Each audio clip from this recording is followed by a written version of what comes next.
नमस्कार, उत्तराखंड लाइव में आपका स्वागत है। मैं हूं आपके साथ अंकिता और आइए अब खबर देखते हैं विस्तार से। प्रधानमंत्री नरेंद्र मोदी ने कोविड-19 को लेकर देश के सभी राज्यों के मुख्यमंत्रियों के साथ वर्चुअल बैठक की। बैठक में मुख्यमंत्री पुष्कर सिंह धामी और स्वास्थ्य मंत्री डॉक्टर धन सिंह रावत वर्चुअल माध्यम से जुड़े। बैठक के बाद सचिवालय में अधिकारियों को सीएम धामी ने निर्देश दिए कि कोविड पर प्रभावी नियंत्रण के लिए कोविड एप्रोप्रिएट बिहेवियर का पूर्णतः अनुपालन करवाया जाए। मुख्यमंत्री ने अधिकारियों को अस्पतालों का फायर सेफ्टी ऑडिट करने के निर्देश दिए। देश के बारे में चर्चा हुई है। हमारे प्रदेश के अंदर अभी कोरोना के बहुत ज़्यादा मरीज नहीं हैं, लेकिन उसके बावजूद भी हम लोग पूरी सावधानी बरते हुए सारे हॉस्पिटलों में जो इस्टेब्लिशमेंट के काम हुए हैं उनकी एक बार पुनः समीक्षा करेंगे। बूस्टर डोज यहाँ पर लगनी प्रारंभ हो गई है। पहली डोज और दूसरी डोज लगभग 100% के आसपास है। पहली डोज 100% हो गई है, दूसरी डोज भी हमारी 97% हो गई है। हम जल्दी से जल्दी उसको भी 100% पूरा कर लेंगे। और जो छोटे बच्चों का कुछ हमें, चूँकि पिछले दिनों हमारी पूरी मशीनरी चुनाव और इसके कारण से लगी रही, उसमें हमारा प्रयास है कि जल्दी से जल्दी जो 15 से 18 साल वाले बच्चे हैं या उससे छोटे वाले हैं, उन सभी को जो है ठीक प्रकार से उनका वैक्सीनेशन हो जाए। हम अन्य व्यवस्थाएं भी कर रहे हैं। 4 धाम यात्रा है, उसको लेकर भी पूरी तैयारी हम लोग।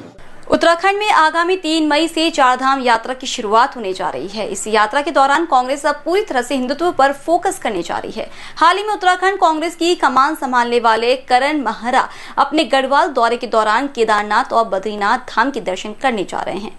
उत्तराखंड के अब तक के इतिहास में कपाट खुलने पर पीसीसी मुखिया का यह दौरा कई मायनों में अहम माना जा रहा है। जानकारों की माने तो वो इसे कांग्रेस का उत्तराखंड में हिंदुत्व की राजनीति की एक नई शुरुआत के तौर पर देख रहे हैं। मेरा 28 तारीख से शुरू है और 9 तारीख को गंगा आरती के साथ वो समापन होगा, जिसमें मैं 6 तारीख को केदारनाथ जी के जिस दिन पट खुलेंगे उस दिन वहाँ हूँ और 8 तारीख को बद्रीनाथ के पट खुलेंगे वहाँ भी हूँ और 28 तारीख को मसूरी का जो हमारा शहीद स्थल है वहाँ से हम इसकी शुरुआत करें। बांग्लादेश से भारत दाखिल हुए रोहिंग्या उत्तराखंड में भी दाखिल हुए हैं। ऐसे इनपुट पुलिस को सुरक्षा एजेंसियों से मिले हैं। सुरक्षा एजेंसियों के इनपुट को गंभीरता से लेते हुए कुमाऊं पुलिस ने रोहिंग्या के खिलाफ विशेष सत्यापन अभियान शुरू किया है। इसकी जिम्मेदारी सभी जिले के सीओ को सौंपी गई है। डीआईजी खुद अभियान की निगरानी कर रहे हैं। इस पर प्रदेश गृह मंत्रालय की भी नजर है। सत्यापन को लेके बहुत जिले में पूरे सभी थानों की क्राइम मीटिंग के दौरान ही हम लोगों ने इसमें अभियान चलाने का घोषणा कर दी थी। सभी थाना इंचार्जों को इसमें व्यक्तिगत रूप से इसमें एलआईयू की टीमों के साथ इन्वॉल्व किया गया और अभी तक 3000 से ऊपर हमारे यहाँ सत्यापन हो चुके हैं। बाल संरक्षण आयोग ने कार्यशाला का आयोजन किया, जिसमें मुख्यमंत्री पुष्कर सिंह धामी, महिला एवं बाल विकास राज्य मंत्री रेखा आर्य, पुलिस विभाग, बाल संरक्षण आयोग के साथ स्वास्थ्य और शिक्षा विभाग के अधिकारी कर्मचारी भी मौजूद रहे। लैंगिक अपराधों से बालकों का संरक्षण अधिनियम 2012 यानी पॉस्को एक्ट में कानून के तहत क्या प्रावधान किए गए हैं, उस पर चर्चा के साथ बालकों के विकास को लेकर भी विस्तार से चर्चा की गई। बाल संरक्षण आयोग के द्वारा यहाँ पर किया गया है, जो हमारे नौनिहाल हैं, हमारे आने वाले भविष्य हैं, उन सभी की सुरक्षा को लेकर, उनके संवर्धन को लेकर, उनके विकास को लेकर और निश्चित रूप से इससे एक जागरूकता भी आएगी। और जो आज हमारे इन क्षेत्रों में जिन्होंने बाल संरक्षण के क्षेत्र में अच्छा काम किया है, अपना योगदान दिया है, उन सभी को यहाँ पर प्रोत्साहन के रूप में कि अन्य लोग भी उनसे प्रेरणा लेके ऐसे कामों को अंजाम दें, ऐसे कामों में अपना सहभाग करें, अपनी सहभागिता करें। उन सभी को हम लोगों ने यहाँ पर सम्मानित भी किया है। निश्चित रूप से बाल अधिकार संरक्षण आयोग ने आज जो कार्यशाला यहाँ आयोजित की है वो प्रशंसनीय है।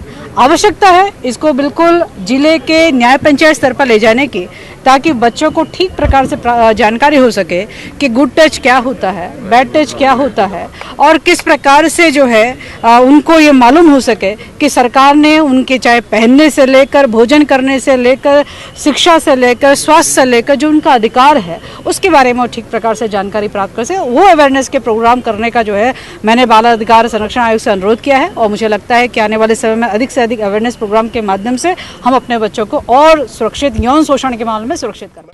4 धाम यात्रा में अब कम समय ही बचा हुआ है, जिसको लेकर प्रशासन अपनी तैयारियों में जुटा हुआ है। आपदाग्रस्त भौगोलिक परिस्थितियों को देखते हुए यात्रा के मुख्य पड़ाव श्रीनगर में आपदा की हालतों से निपटने के लिए सरकारी विद्यालयों में मॉक ड्रिल की जा रही है, जिससे एसडीआरएफ, स्थानीय पुलिस प्रशासन सहित सभी विभागों को एक साथ लेकर तैयारियों को मजबूत किया जा रहा है।